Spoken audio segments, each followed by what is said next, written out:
Hello বন্ধুরা, আসুন আমরা জেনে নিই আজকে 1 এপ্রিল আজ থেকে কি কি চেঞ্জেস আসতে চলেছে এবং সেইগুলো আপনার পকেটে কিভাবে টান মারতে পারে।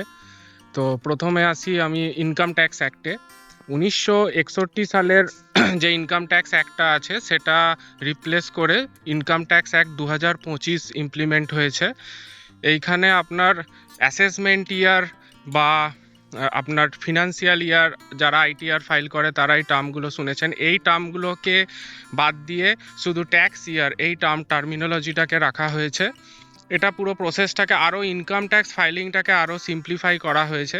মানে পুরনো যে 1961 সালের ইনকাম ট্যাক্স অ্যাক্টটা আছে সেইটাতে মানে টার্মিনোলজিগুলো এতটাই টাফ ছিল যে মানে উকিলরাও বুঝতে পারতো না। তো ওটাকে সিম্পলিফাই করে যাতে করে আপনি নিজের ইনকাম ট্যাক্স ফাইলটা নিজেই ওয়েবসাইটে গিয়ে দিতে পারেন, তার জন্য এই ইনকাম ট্যাক্স 2025 এইটা আনা হয়েছে। ট্যাক্স স্ল্যাবে সেরকম কোনো চেঞ্জেস আনা হয়নি। ওই 12 লাখ টাকা অবধি no income tax, 12 lakh plus standard deduction হচ্ছে আপনার 75,000। মানে আপনার ইয়ারলি ইনকাম যদি 12,75,000 অবধি হয় তো আপনার কোনো ইনকাম ট্যাক্স লাগবে না। ওল্ড ট্যাক্স রিজিমে একটা বাচ্চাদের এডুকেশনের জন্য যেটা মাসে আগে 100 টাকা মাত্র, মানে বছরে 1200 টাকা ডিডাকশন করা যেত, সেটা মাসে 3,000 টাকা বা বছরে 36,000 টাকা অবধি আপনি আপনার ইনকাম থেকে ডিডাক্ট করতে পারবেন, কিন্তু এটা ওল্ড ট্যাক্স রিজিমে আছে। এবার চলে আসি banking and digital payment. 2 factor অথেন্টিকেশনটাকে আরবিআই ম্যান্ডেটারি করে দিয়েছে। 2 ফ্যাক্টর অথেন্টিকেশন হচ্ছে যে কোনো আপনি ইউপিআই হোক, কার্ডে হোক, নেট ব্যাঙ্কিংয়ে হোক, যে কোনো ডিজিটাল পেমেন্ট যখন করবেন তখন 2টো লেয়ার অফ অ্যাপ্রুভাল আপনাকে দিতে হবে। একটা হয়তো আপনার পাসওয়ার্ড, বায়োমেট্রিক এইসব হবে, আর আরেকটা হচ্ছে মেবি ওটিপি। সো এইটা ম্যান্ডেটারি করে দেওয়া হয়েছে। প্যান রিকোয়ারমেন্ট নিয়ে একটা বড় চেঞ্জ আনা হয়েছে।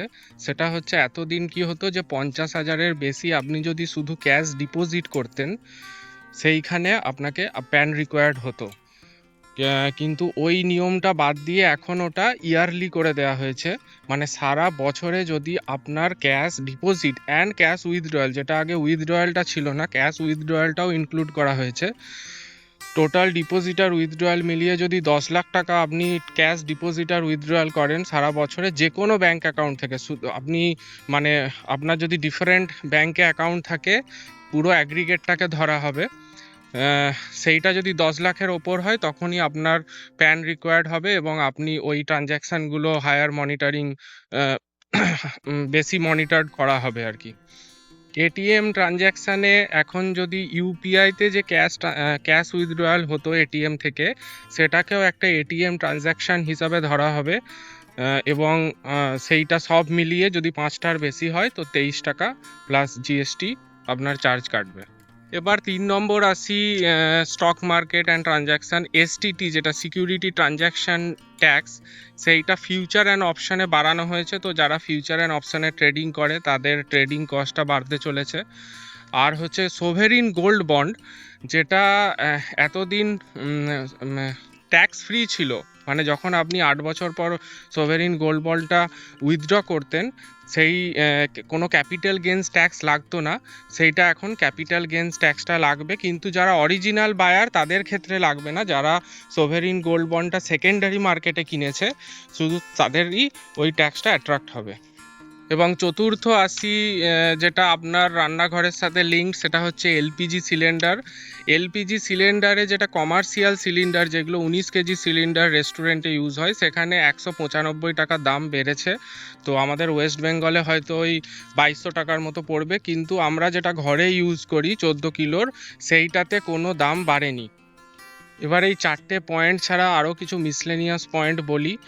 যেটা লেবার কোড 2019-এ পাস হয়েছিল সেটাও ইমপ্লিমেন্ট হবে, যেটাতে আপনার টোটাল সিটিসির 50% হতে হবে আপনার বেসিক স্যালারিটা, যেটা এতদিন কোম্পানিগুলো বেসিক স্যালারিটাকে কমিয়ে রাখতো যাতে পিএফ কন্ট্রিবিউশনটা কম হয়।